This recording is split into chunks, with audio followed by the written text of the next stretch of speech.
European Commission, and I have background studies in political science and international relations. Now, I know that some of you were commenting here about the video.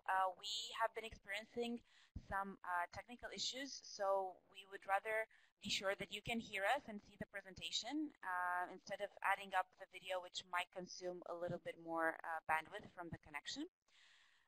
But you have seen us in pictures, and before we close the meeting, we will also have a video moment so you can see who is behind the screen. Now, also here with us tonight, we have some colleagues working on the eConfidence project, which is one of the projects that we will mention in the discussion about gaming. You will have the chance to interact with them in a special question and answer session that we will carry out. So tonight with us we have Carlos Catalina. He's representing the Instituto Tecnológico Castilla y León. That's the organization coordinating the eConfidence project. We have Yevgeny Stanilis. He's representing Neurogames, one of the game developers in the eConfidence project. We also have Vega Lopez Gonzalez. She's representing the University of Salamanca, a research partner in the project. And hopefully shortly with us will also join Barbara Ronchevich. She's from the University of Rijeka, another research partner. Okay, and we will now switch to the other presentation. So we actually start the discussion. And I will stop sharing this and add the new presentation. So bear with me just a little moment.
Hello, everybody. This is Viola Pinto speaking.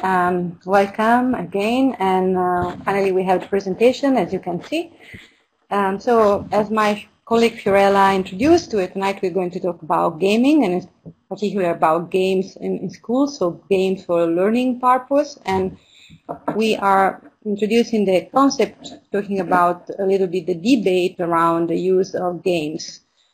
So, as you may know, in the last years, there has been a lot of debate around the use of games for learning purposes, the use of games by young people and young children, and in a way, this controversy is related to the application of this game, to the kind of content the games may have, the kind of interaction the game supports, and also, of course, the context of usage of games at school, at home, in their own time, or embedding in other activities. On the other hand, there have been a lot of supporters also of the use of games for learning, in particular mentioning how games may foster creativity in young people and inventiveness. And this is also something we will see later in the presentation, connected with the fact that games also support co-creation and support active engagement of the final users, such as students and teachers. To start, I would like to introduce three key concepts, defining concepts, which is the concept of game, gamification, and serious game.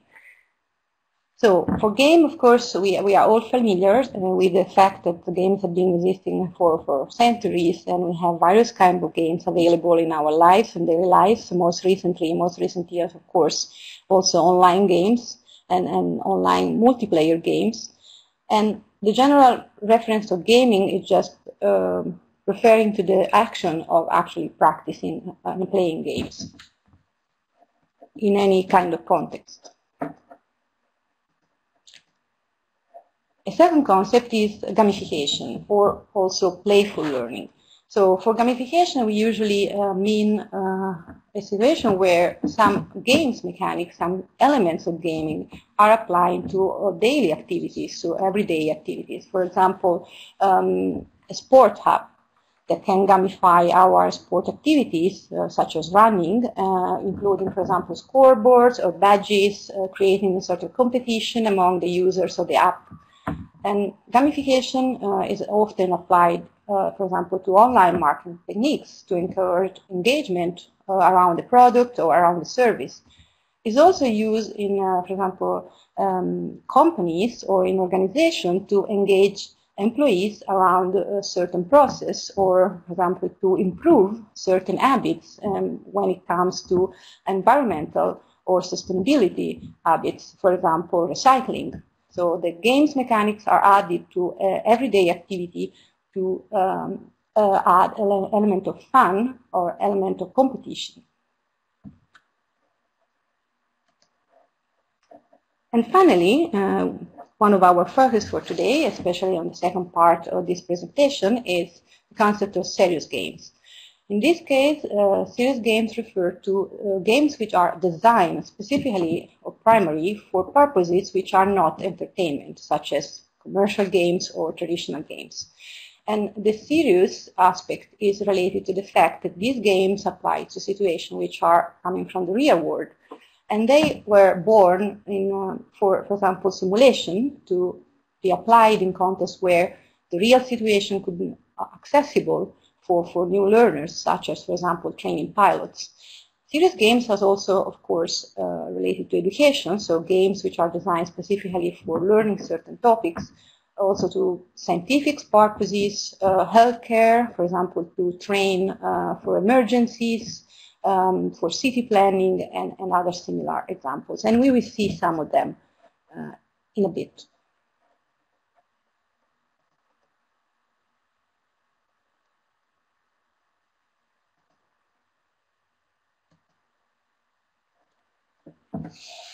So when it comes to games for learning, to games applied in a learning environment, let's say a school, or also in other informal and formal learning environments, we have a variety of options, a variety of possibilities.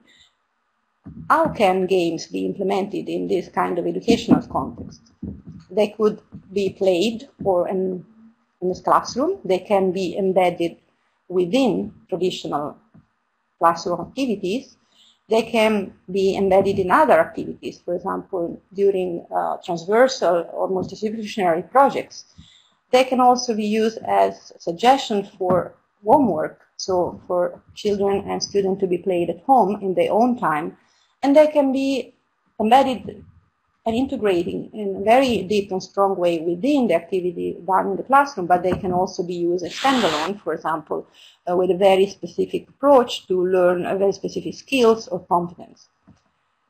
As we mentioned before, there are a variety of type of games, from traditional games such as board games, card games, role-play games, which can be online, but it can be also played real life, and then traditional video games, desktop-based, and finally, more recently, of course, online games and apps even for phone and tablets and a variety of platforms. And all these type of games, of course, could be also developed and designed as a serious game, or more specifically as a serious game with the educational purpose, or they could be commercial games, or they could be apps and tools supporting gamifications.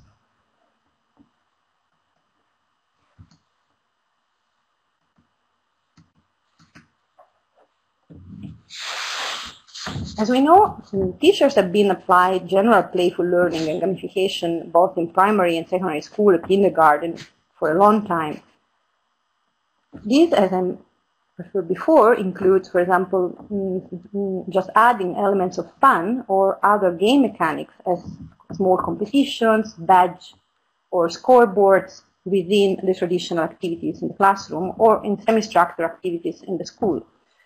An example is, for example, using basic physics and chemistry literacy lesson through toys. For example, when a toy could be used as an element of study, for example, studying the physical law behind how this toy works to actually teach some physics concepts. Or, for example, using apps such as MathType to practice arithmetic in a contest-like environment, so adding this element of gaming, adding this element of competition to learning arithmetic. There are a variety of ways. I'm sure you have some examples for us that we have time to explore in the question and answer session. And if you have any reference or any example you want to share already in the chat, please do so as we go during the presentation. We'll be very happy to hear from you about that. And what do you think about is the role of play when learning? How do you think using games could boost competencies for your pupils? And also what do you think could be the role of gaming or gamification? Or what is your experience with the gaming and gamification in your daily activity and your learning environment?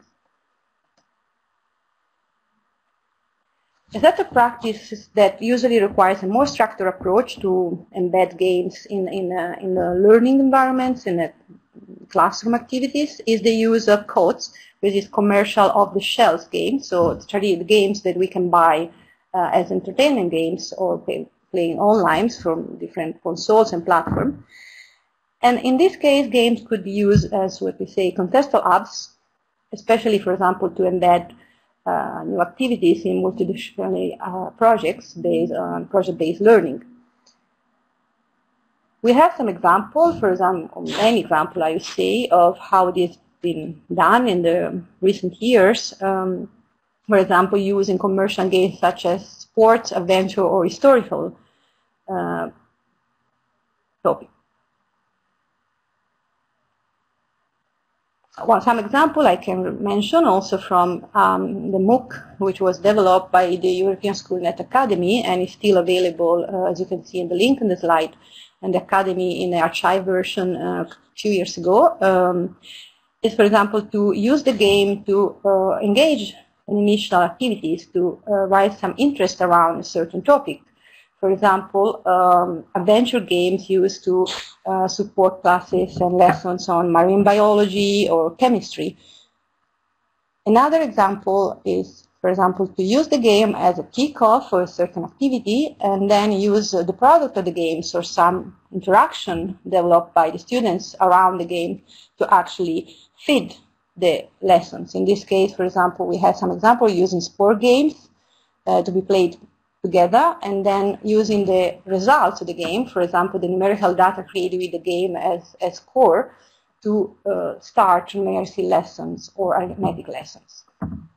Another typical example in this sense is the use of games for history classes. You may find many examples and ideas around, for example, to embed games such as civilization to tackle even high-level concepts in world history classes, such as societal development across history, time, and so on. And a final example I think is worth mentioning in this sense is how games also are seen as potential support for young people to explore not only these complex contents, but also to learn and improve advanced skills. An example could be how scientific and mathematical reasoning could be applied, is applied, for example, when playing strategy games such as World of Warcraft. And this kind of reasoning is collaborative use by the gamers to improve their strategy with the game, to be more successful in the quests, to create together models of the games to be able to play better. And finally, as we mentioned before, there are games specifically designed for learning. Here again, the market is very wide. We have many examples on all possible topics, or also transversal aspects, or societal challenges, climate change, and so on and so forth. And here I bring with you, for you an example today, which is coming from a project called machina that was developed a few years ago, and it has still active, and you still have available a lot of resources. And then in this project, the topic were related to STEM, so science, technology, engineering, and mathematics. And the key and interesting aspect is basically the project offered several role-playing based games that were supporting co-design and co-creation among the pupils and the teachers in the classroom.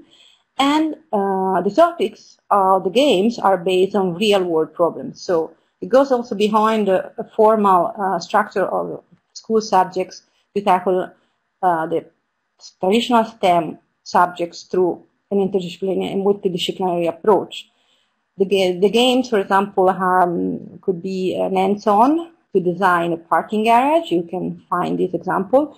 And the students are requested to actually design the garage, so to start to the scratches, to go to the design process together, to apply mathematical skills, physics skills, and so on, to reach the final outcome related to the very concrete problem.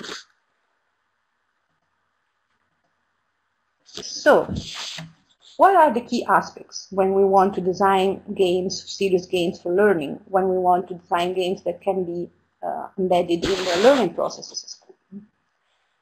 We think that a very important aspect, the first and most important aspect, is to consider teacher perception and teachers' involvement. So your involvement, and our involvement as educators. The first point is that schools, teachers, and anyone involved in the learning processes and the teaching process should be involved in the design of games very upstream. So it means very early on, already as a co-creator. Another important point is to actually use the current experience we have. So what we've done before with games, what we've done in games, for example, as I mentioned before, gamification examples or games designed for learning, how they've been applied and embedded, and use this experience to feed further the design process. And finally, we also think it is very important that we design together supports, resources, or learning resources that can be used to actually embed the games. And finally, of course, to learn together, so to have training and courses that can support this process. A similar reasoning can be applied also to the student perception involvement, because also involving students very upstream in the design processes is very important, including their experience. A key aspect here is that young people are used to very sophisticated games. They are used to play, and they are used to play games that comes from the commercial side, which has very appealing design, very high level of interaction, interesting plots. They are used to play online in groups, so to multiplayer games and so on. On the other hand, This may bring a negative bias from them when actually a tool is used as a learning purpose. So it's embedded, for example, in school activities. So something that is seen as entertainment could also actually be seen on the other side if the learning purpose is too explicit, for example, could be seen as not entertaining anymore. And finally, one very important aspect on when we go to design games for learning and also to embed games in the learning processes is to link the different learning environments that young people are experiencing on a daily basis and where they game or they play games, for example, school activities together with out-of-school activities. One example I referred before is, for example, sports and how, of course, maybe students play sports out of school and how what they play out of school could be actually used, for example, as a base experience to start a project-based learning activity on using also games. A further aspect is related to the learning environments and to the context. So, for example, the way we learn, the way we teach, the curricula at country level or local level, the type of teaching practices, and so in general to localization.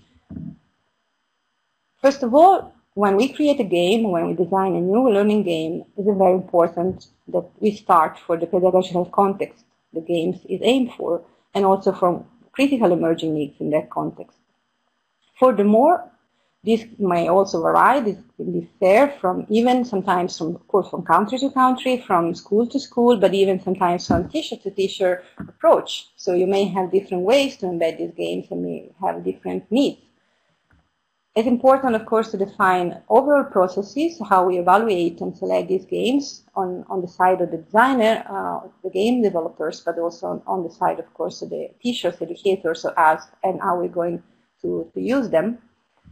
And finally, when we talk about localizing a game, this is a very complex process, and we, of course, all aware of it, how to design and localize and then to actually use. And it refers to the cultural and language level, the content level, so especially if we have games subject related for very specific topics, so it's very much linked to the curricula. And also sometimes it may be related to the game mechanics, so how the game supports certain type of interaction and how these can be actually used in a specific teaching practice. And finally, I would say, which matters above all, it's a good design. So when really a game has a strong link between the learning process and the mechanics we actually embed. It's very important, as I mentioned before, the involvement of all of us as educators and involvement of the students in terms of testing, in terms of constant and continuous feedback on how the games are used. And finally, it's also very important to consider, of course, aspects such as inclusion and diversity and accessibility, not only based on the technology, but also, for example, based on the availability of the games, availability of the resources.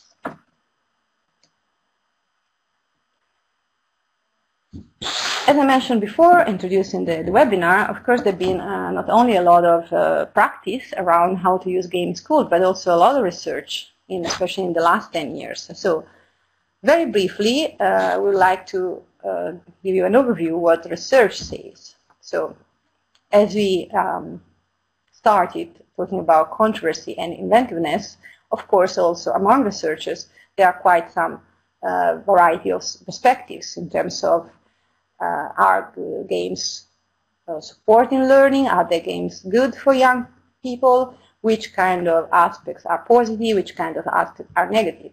We have many research and many areas, for example, involving developers or even research dealing with pedagogics that are in favor of games. You can see here, for example, a famous quote from James Paul G., who wrote several books. You can find several articles by him and videos.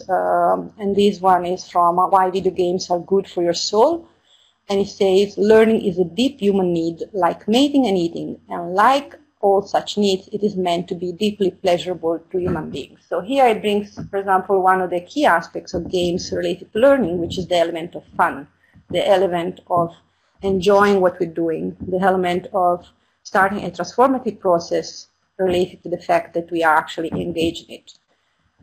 Of course, on the other hand, there have been a lot of critical aspects related to how games are seen or digital technology, we know, or more in general. Here, for example, we just make reference to research done by Northwestern University a few years ago, and it was related to the role and the vision of parents, not only on games, but also on other digital technologies.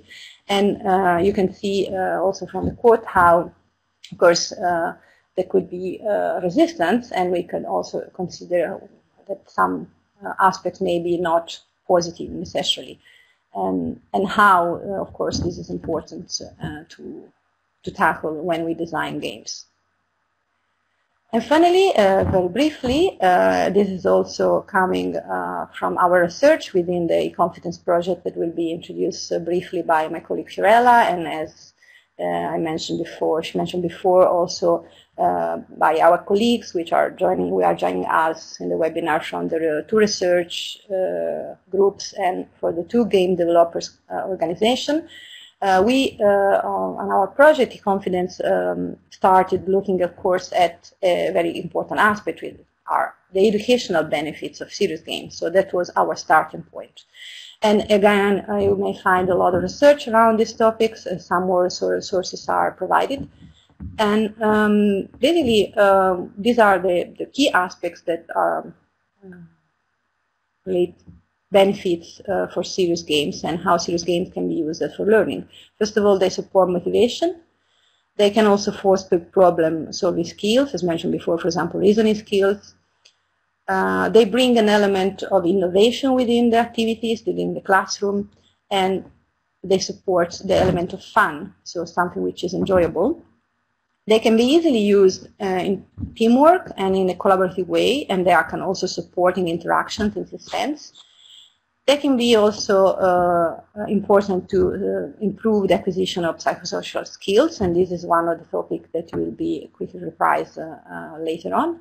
And finally, of course, more in general, they also support the improvement of digital competencies.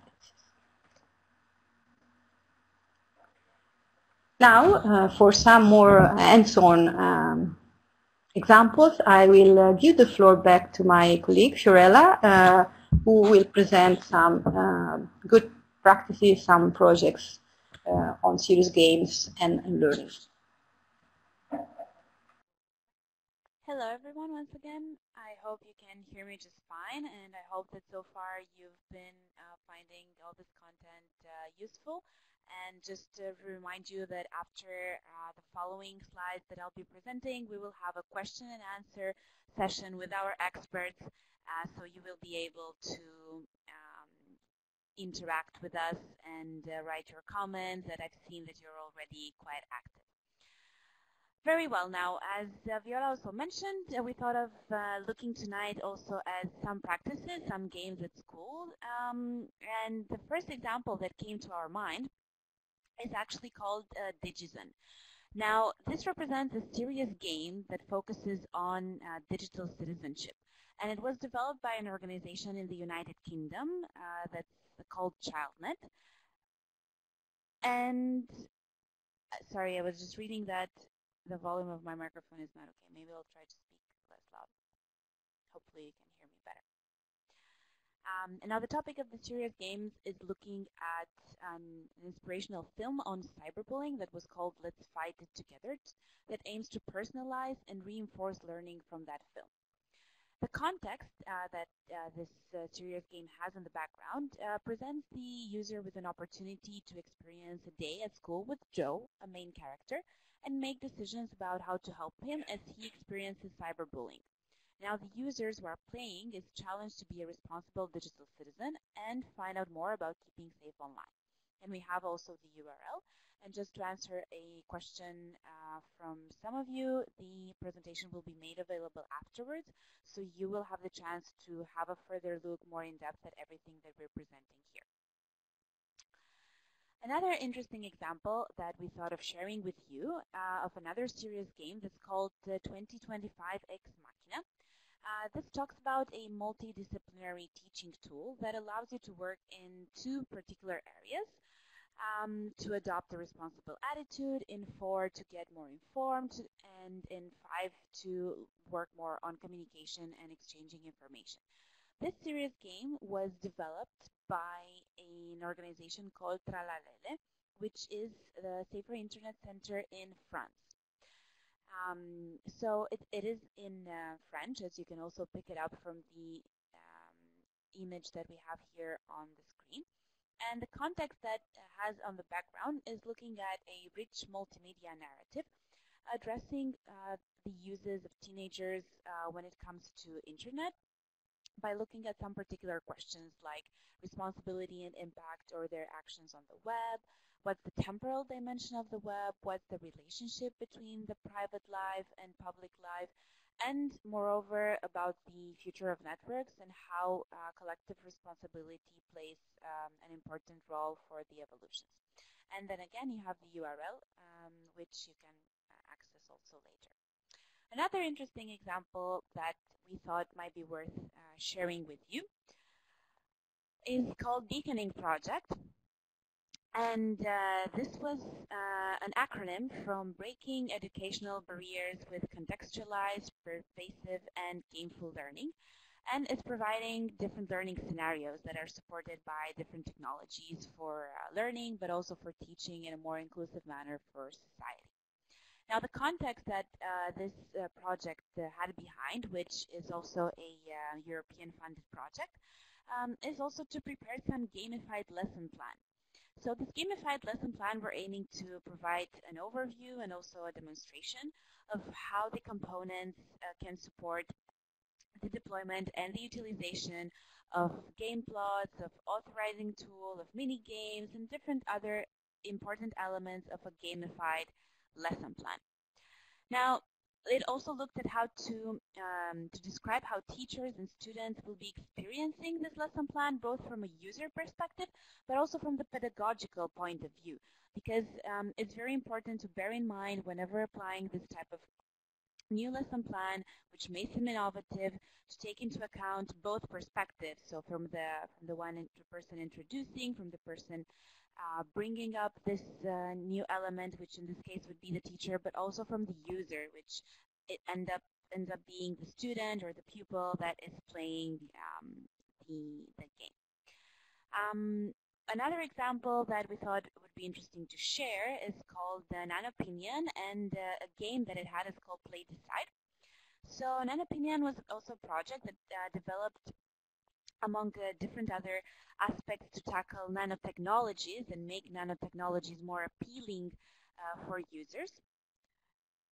It also looked at developing a cardboard game to engage young people in nanotechnology. So again, addressing the pupils, the students, and the context behind it brought up the opportunity to have a game that's called Decide, which is a discussion game that is intended for young people in which social but also ethical issues have been raising linked to nanotechnologies. And this cardboard game works played between 4 or 8 people, and it is about an hour or an hour and a half to play. And you can find also more information on the website over there. Another example that we thought of sharing with you, which definitely rings a bell, is from Lego. I bet that many of you are already familiar with the small toys that have been so popular for the past decades. Now Lego went beyond just those little toys, and Lego started its educational platform, which is called Lego Education. And their main objective was the fact that they're bearing in mind that learning has always been at the very core of the company's heartfelt values. So they aim to have something more than just pure fun by playing with the toy, but actually having a creative learning experience. So the context behind as being part of the LEGO group, LEGO Education, it has been playing a decisive role for student engagement in learning by giving them hands-on experiences that encourages learning through physical, but also through digital creation. So not just with the simple toys that we remember maybe when we were stepping on and it wasn't that pleasant, but also on the various opportunities that they give in terms of gaming and that you can find on educationlego.com. This being said, we had another example in mind. This is also from a European funded project that's called Green Play. So just to give you an overview of possible angles and perspectives where gaming can look at. So Green Play is a project that consisting in raising awareness among citizens through the implementation of real-time monitoring energy consumption. So this goes into the day-to-day real-life experiences where users are consuming energy and trying to teach them to raise awareness of how to do this in a sustainable manner. So what the project was doing actually was to look into real-time monitoring energy consumption along with the development of a serious game that could support the functional development of the project and support the user experience. So instead of just giving the users information about how a sustainable energy consumption should look, they were doing this through a game. They were doing this through a serious game that ultimately had the purpose of teaching the user an educational experience. So we thought this would be one perspective to look at, but there are of course different other resources that might be interesting for teachers, therefore for you tonight. So we put together some additional information here. I believe most of you are very familiar with the EUN Academy, and if you're not, then I hope this is a good time to bring it up. We have here presented for you one of our courses that my colleague Viola also brought up earlier. So this is an EUN Academy course, or a MOOC that might ring a bell like this, which had a couple of rounds, and there's a very interesting one looking at games in schools. It's from 2015. So you'd say, okay, from 3 years ago, but we really encourage you to have a look because the course examines the opportunities, but also the challenges that were offered by integrating games into the teaching and to the learning experiences. And in this MOOC, that's still available on the European Schoolnet Academy platform, you can find also practical examples of gaming tools and activities to use in your daily teaching practice. So there will be learning opportunities also through a mix of videos and interactive activities, and you can also see the discussions and the resources that were shared. And there were a couple of additions that you can see already. No rerun for the time being to answer one of the questions that I saw here. And just to bear in mind that we will have the opportunity for question and answers once we wrap up this presentation.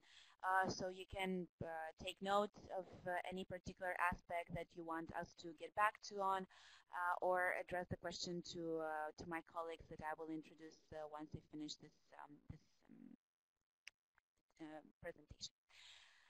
Okay, back to another interesting example. We have here a Games in Schools project that was done in collaboration with the Interactive Software Federation of Europe. The topic was looking at digital games in schools, and it ended up providing a handbook for teachers.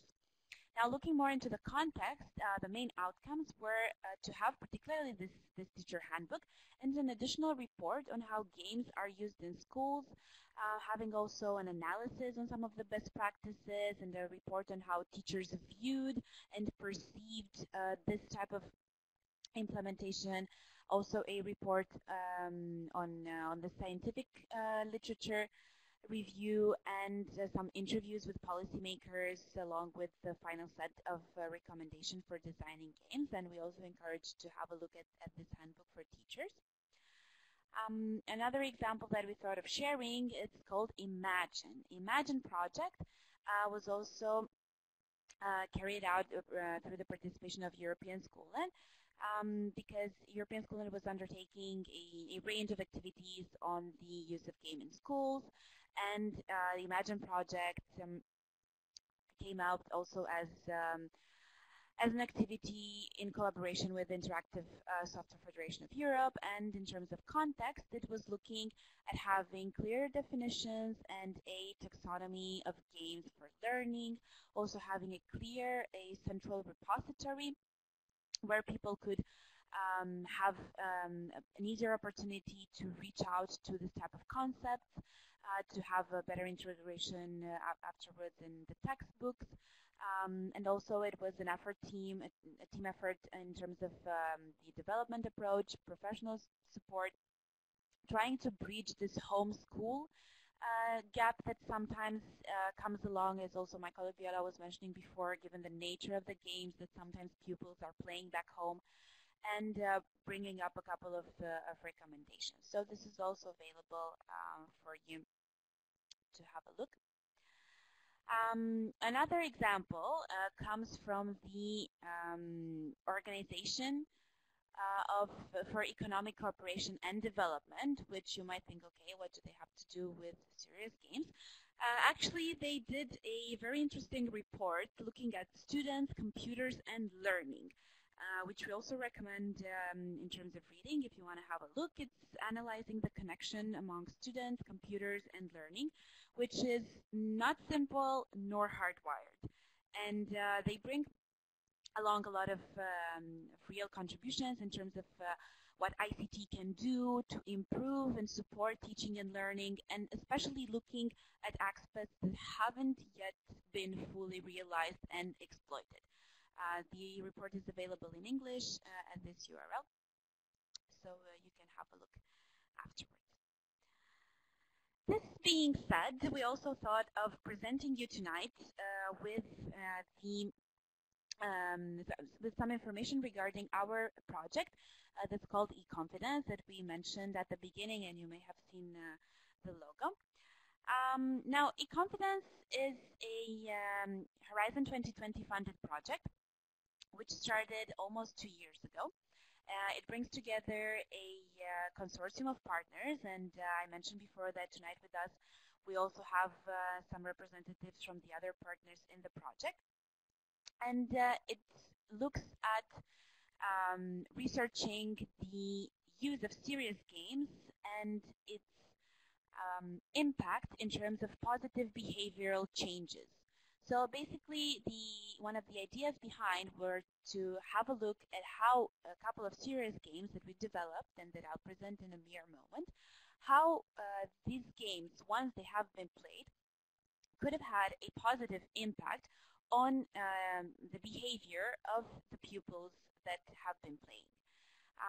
So the topic, as you picked up, of course, by now, it's researching the use of serious games for positive behavioral changes, and it explores how digital games can play a major role in enhancing and enriching learning for children in a formal educational context that's part of learning objectives and, when needed, also aligned with the curriculum. As mentioned before, the project started in 2016. It's and it is going for 2 years. So we are now tonight presenting a couple of interesting developments that we have been carrying out in the past almost 2 years. And I'll focus on the aspects linked to the serious games that we developed, and that I also mention some important aspects linked to our experience by working directly with schools, with teachers, with pupils when piloting these serious games. So we have here now on the screen a couple of screenshots that come from the serious games that the eConfidence partners developed. So what they were aiming was to foster positive behavioral changes, to look into what are the societal changes for young people. And we identified in this project with the consortium partners that there are two key topics that represent challenges within the current educational context. So we were looking at bullying and we were looking at safe use of internet. Therefore, with our game developing partners, we created two games, one looking at bullying and one looking at safe use of internet, that aimed to provide the user, in this case the pupil, with an experience that ultimately could have a positive impact on his or her behavior. Basically, in very simple terms, the idea was that once the pupil would start playing, through the mechanisms that are put in place within the game, a shift in the mindset and in the understanding of the topic of bullying and the topic of use of internet, safe use of internet could come along. Now, looking at one of the games, the one looking at safe use of internet, what we tried to do was to identify the different types of risks that young people can encounter online. Also to understand what are the consequences of this potential online behavior for them as minors especially. We were also looking at how the young people could develop successfully digital skills and how ultimately this could improve their behavior in the digital environment. So we have here another in-depth example of the serious game tackling safe use of internet. You have a screenshot over here so you can see how it looks like, and we will also share with you the URLs so you can see a trailer of the game. Now the safe use of internet game is called Go Online, and it aimed to have an increasing awareness raising in terms of consequences and how the social interactions could come along in the online environment. It also looked at incorporating safe behavior aspects when using internet-enabled devices, so really pointing towards this knowledge of risky behavior and what would be some common strategies also for risks like social engineering that young people can encounter online, and at the same time to bear in mind the fact that as a user they should apply self-monitoring of excessive or improper use of internet. The other game that we developed links to bullying, and here we were looking at improving the ability to recognize bullying situations of the pupils. So also including examples like incidents of verbal or relational violence that they can come across and even on their day-to-day experience at school. We were also looking to understand different roles that children can play in bullying context, because it's quite important, and we mentioned this also in the following paragraph. Sometimes they can identify themselves in different positions in the bullying situation. They can be a victim, they can be a bystander, or it can be the case that they are also a bully themselves. So it's very important to identify and use adequate and pro-social ways of interaction with peers, and this was what we were bearing in mind when developing the game on bullying that's called the School of Empathy. And again, we will also share the URL so you can see the trailer. And we have a couple of screenshots over here so you can see how one of the characters could have been selected, and then the character in action. And we were looking then again at how to improve this assertive and empathic behavior in potential bullying context, how to observe decreasing and hostile or bystanding behavior.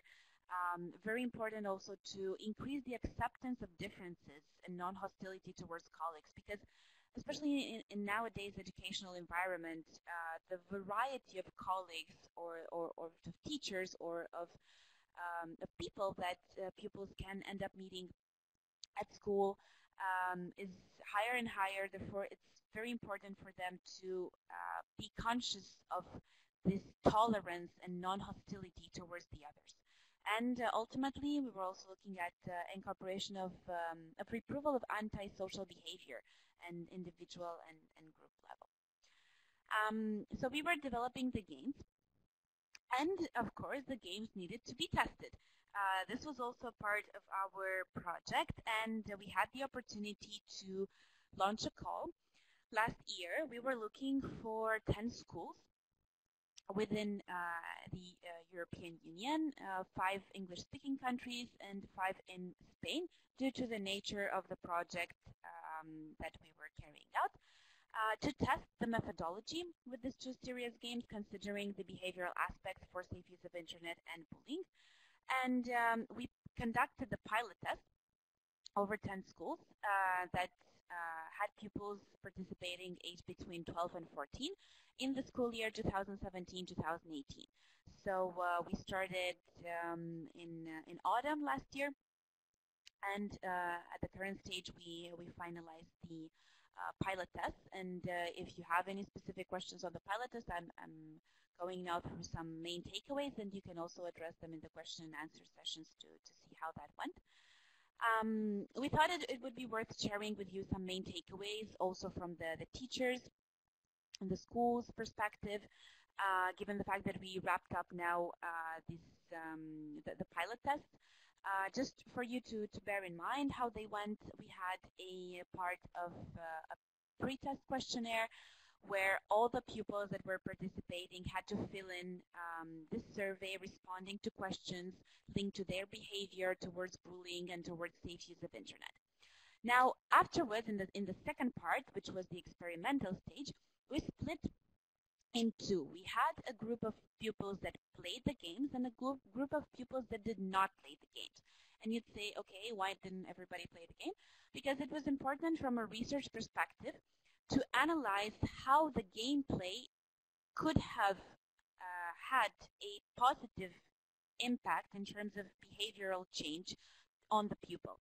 So they were playing, a group of pupils were playing the safe use of internet game, the other group of pupils was playing the bullying game.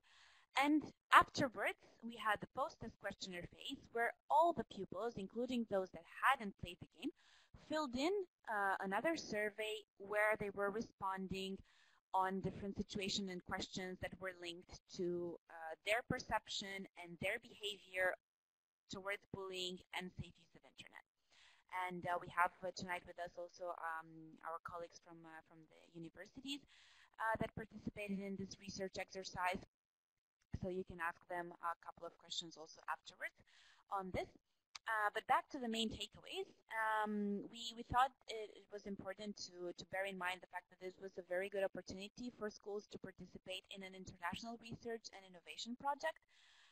Also to use serious games for learning as an option which may have not been considered previously. Now, more specifically for students, in terms of takeaways, we noted the fact that they are typically enthusiastic when it comes to innovative and creative learning methods because it's just something new, something that catches their attention in comparison to the typical lesson plan that they were expecting.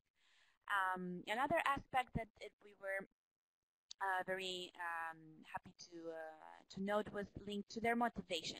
But this is also important to bear in mind because as kids or even as teenagers, their motivation is fluctuating across the lesson experience, learning experience.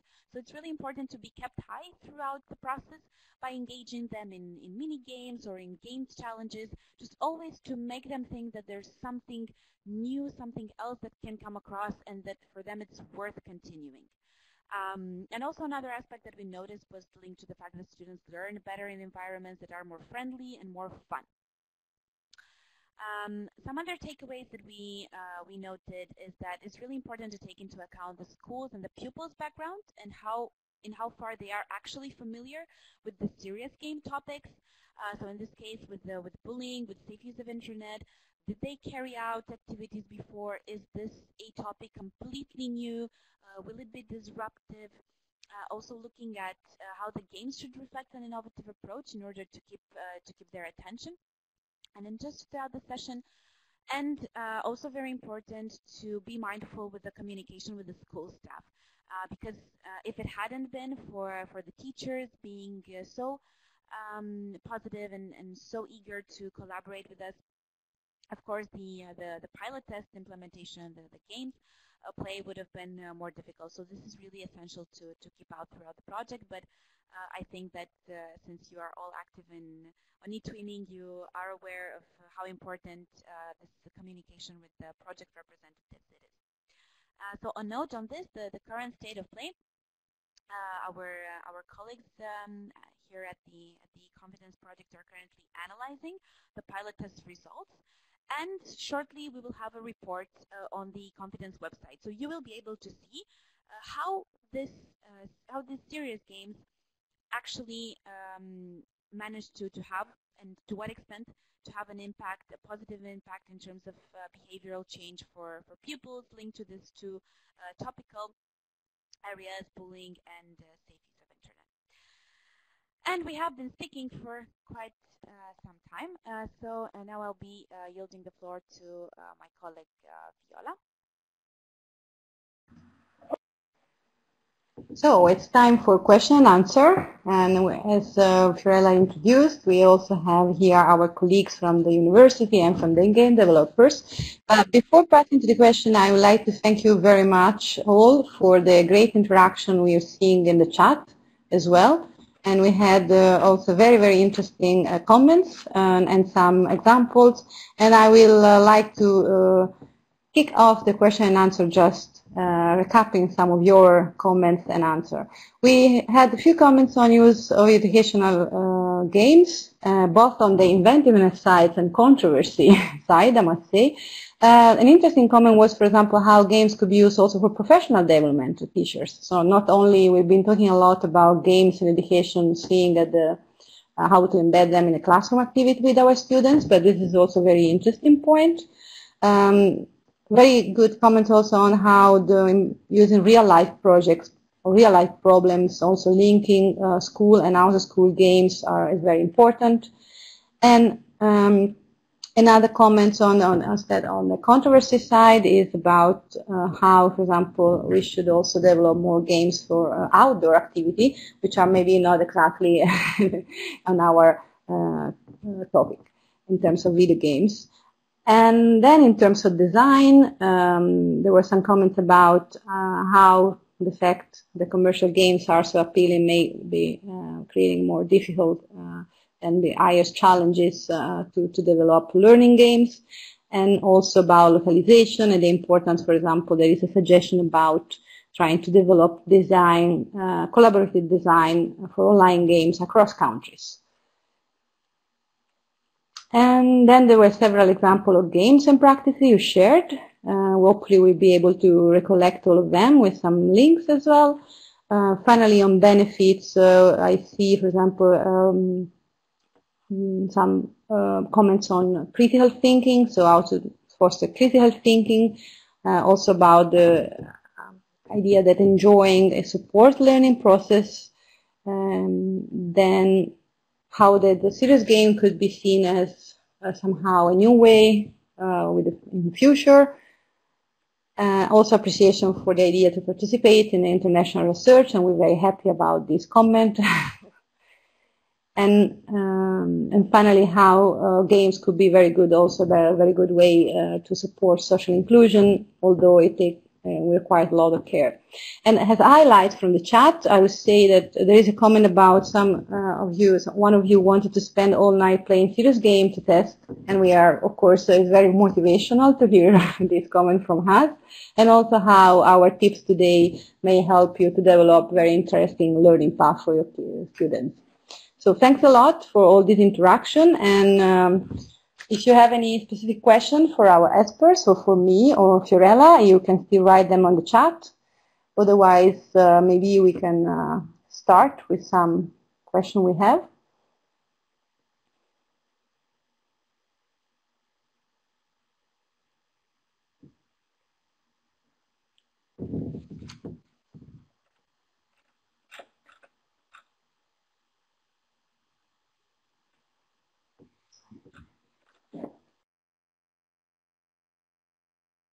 Thank you, Viola, and thank you once again to all of you for participating here.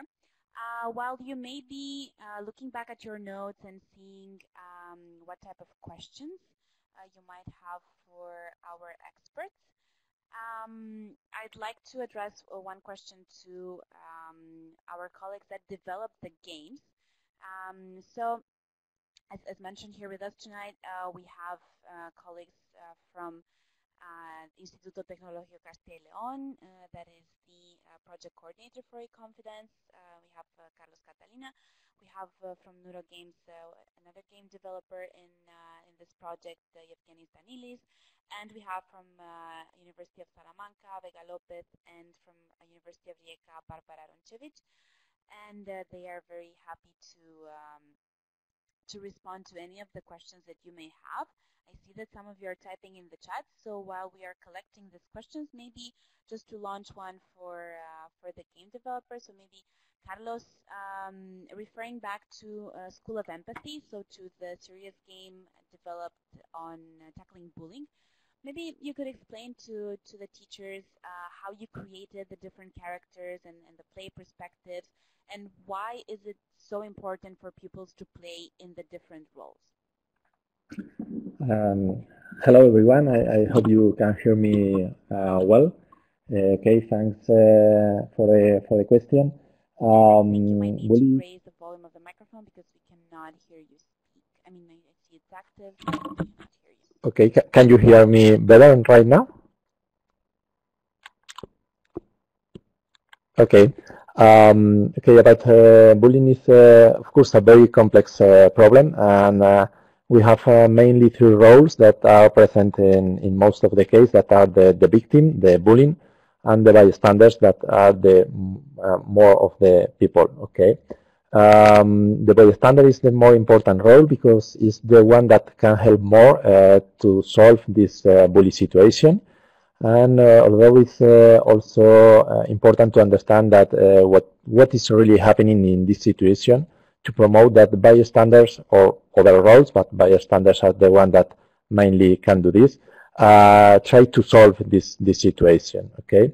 Then what we decided is to implement all the roles, the three roles. We can play as a bully, as a bystander, and as a victim.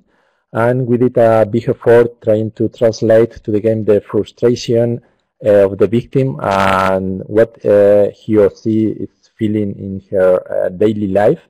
And this is because we want the player to emphasize with this person. Okay. And with this, what we want is that they, if they found a bully situation, they want to solve it. Okay, we need that they understand it and that they empathize with the victim. We also try to translate part of the reality of the bullying when the pupils are playing this role, to understand what is happening in the bullying. Okay. And finally, as a bystander, we try to teach or promote a behavior change, so they understand and learn how to tackle with these bully situations. And we include this with several interventions through dialogues in which they have to solve different situations, different type of bullying situation, because there is not only the physical bullying, that is the one that most of us are normally thinking about, but it's important that the bystander can detect with what is a bully situation and try to solve it. Okay, so it's important to include all these three roles to understand the problem and to promote that bystander mainly help to solve this situation, and that the victim, if in some cases try to even solve this situation by himself or herself. Thanks a lot, Carlos, for this overview. I hope this was also helping the participants to better understand the background work when it came to developing the game. And there was a question which I think was addressed to you because it was addressed while you were speaking, and I have taken note also of the other questions, and I will raise them for our colleagues. So there was a question from Claudia. Could we start implementing the serious games in primary school? Yes, we have designed the game for ages from 12 to 14, but within that we can use the same game in other ages, in younger ages, and but we have to study if we have to change something in the game, or if the game as it is right now can be also used in these schools, in these levels.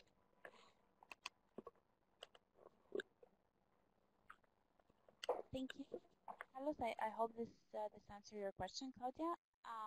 We'll now go back because I have seen that you had different other comments and questions.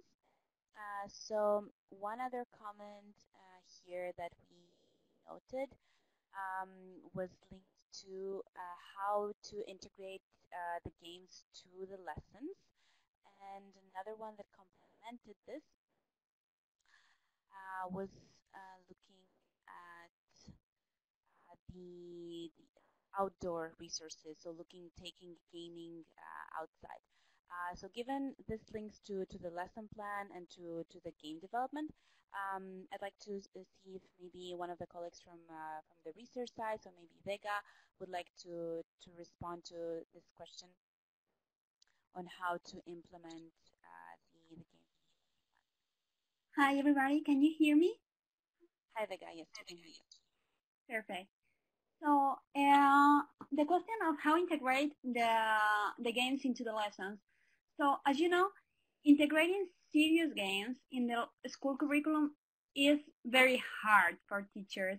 And the thing I've seen when I was doing the experimental stage with the schools is that they didn't really know where to put it during the lesson. So I think the best way to do it is coordinating it with other activities. So not just isolate the serious games and just play the serious game to learn one content, but integrate it with other activities, with other contents that you can use with this topic of the serious game. So for example, if we are playing bullying, not just play the game, but integrate it with another activities, programs. The police can come to the school and tell them some conferences about how bullying is. They could do another activities, and normally what teachers do is doing it in the tutoring classes, so they don't lose time in another important lessons like science or maths. We know that we have very tight schedules, and we have a lot of content to teach, and exams and evaluations, and it's very difficult to fit it into those classes. So what teachers normally do is doing it during the breaks or during the tutoring lessons. What I've seen also is that we can combine them with other methodologies, like we can have into account different learning styles. Some pupils are going to hate playing games, and some students are going to love it. So we can combine it with other activities in order to fit into all learning styles. I don't know if I have answered your question. If I didn't, just please ask again, and I will try to answer again. Thank you so much, Becca. While we're waiting for the other comments, we have here another question identified from Corinne. Could you give some apps to use to create online games? So I think this also looks into digital skills, into creative learning, and actual game development. So maybe this is a question that Yevgenis might want to answer, and afterwards, if Carlos, if you have anything to add, feel free. So Yevgenis? Hello, can you hear me? Hello? Yes, we can. Okay, yeah. So, what was the question? Because, like, really your mic is a little bit low on volume for me. Okay, so the question was if you can give some examples of apps that can be used to create online games. Okay, apps to create online games.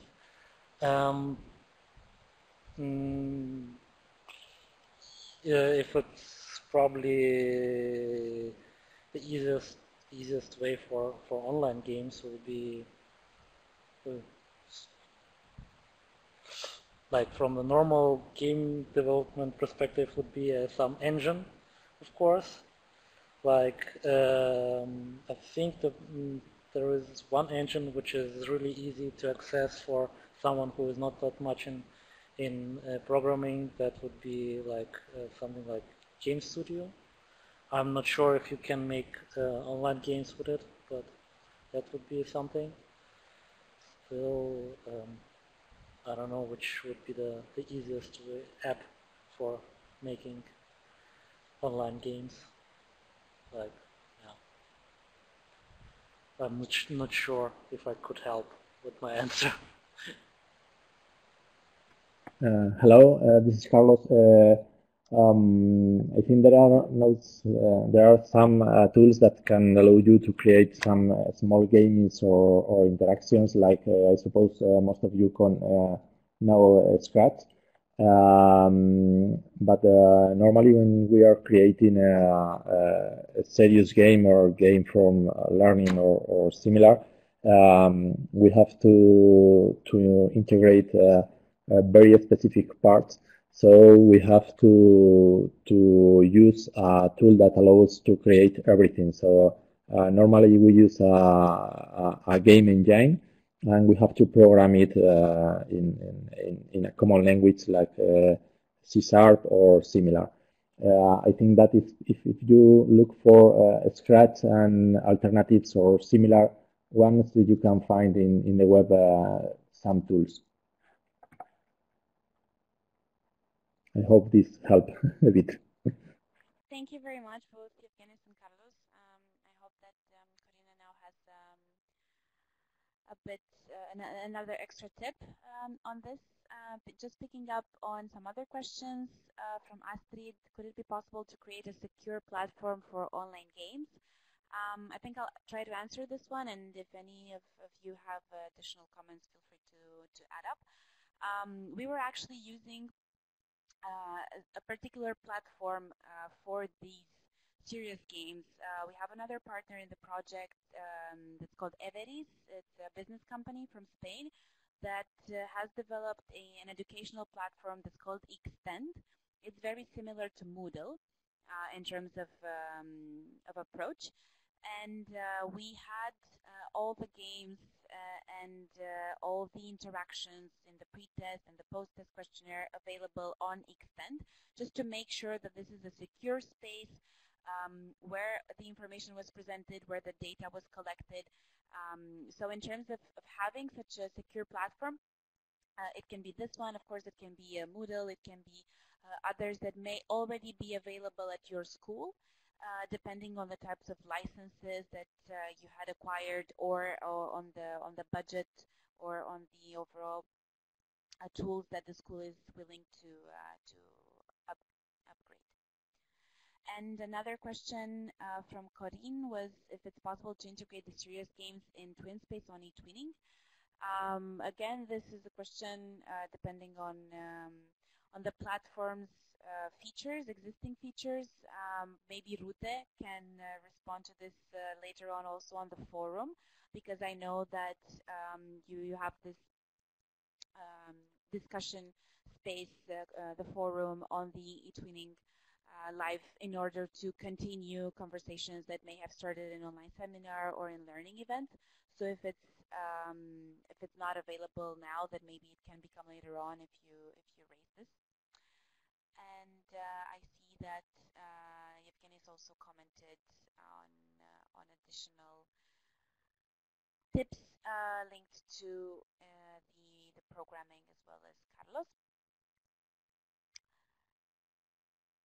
And just to add that we noted that you couldn't access all the URLs, but do not worry, everything will be made available on the eTwinning space, and you will be able to access the presentation and all the URLs. And if you have any other difficulty, you can also raise the questions in the forum afterwards. We really look forward to hearing from you, and we hope that this is just a beginning of a fruitful discussion and additional collaborations and inspiring learning elements that can help you on your teaching experience back home.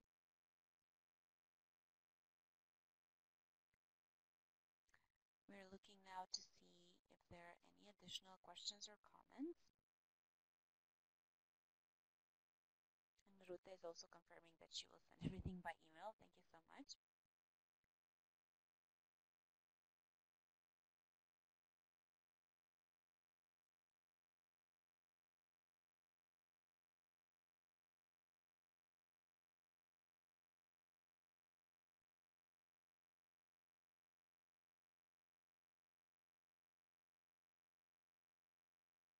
Okay, we still have a couple of minutes, so if you have any other questions or comments for us and for our experts, now is the right time to ask. If not, again, you can also bring them up. We have a question from Corina. A few that said, sorry, I lost it.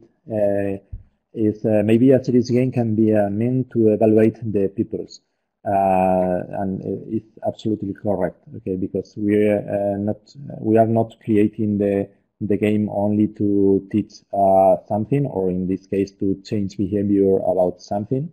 We can also evaluate or assess the skills that they are obtaining. So we include not only the teaching, but also the assess of the capabilities of the user that can be in the game, or that can be sent to the LMS Moodle platform.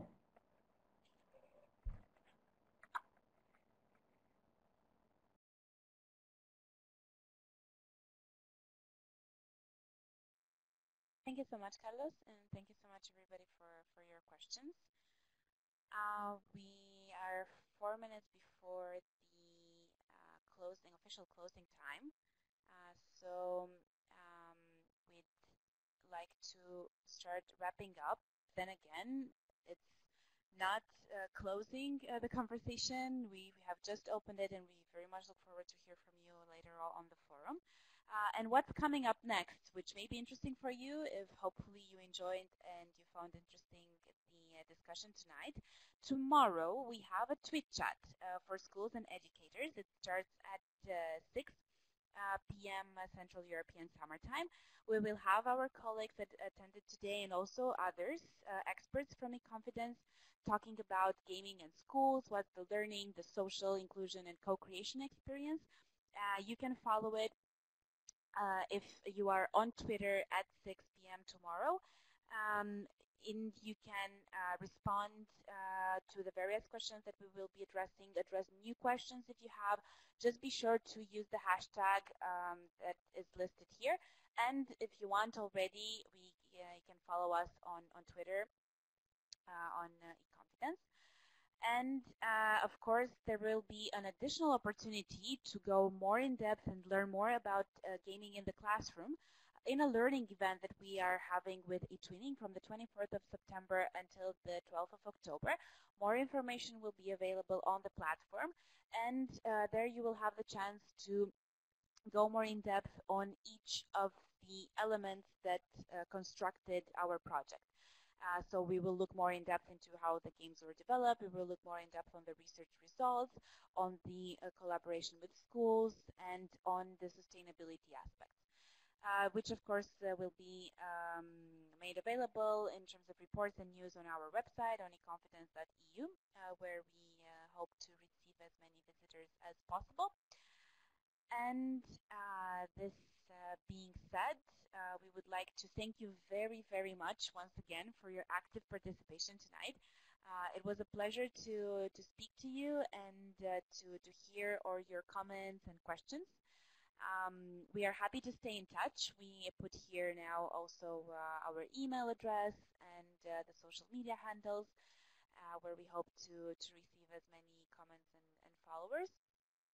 And to hope to see you tomorrow at the tweet chat, and if not, then at the learning event later in September.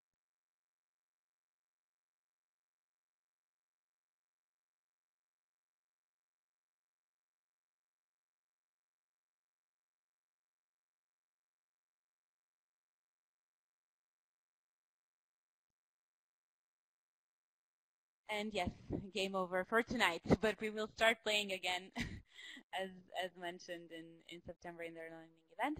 And just to follow some indications that were given from our colleague, Rute, we are now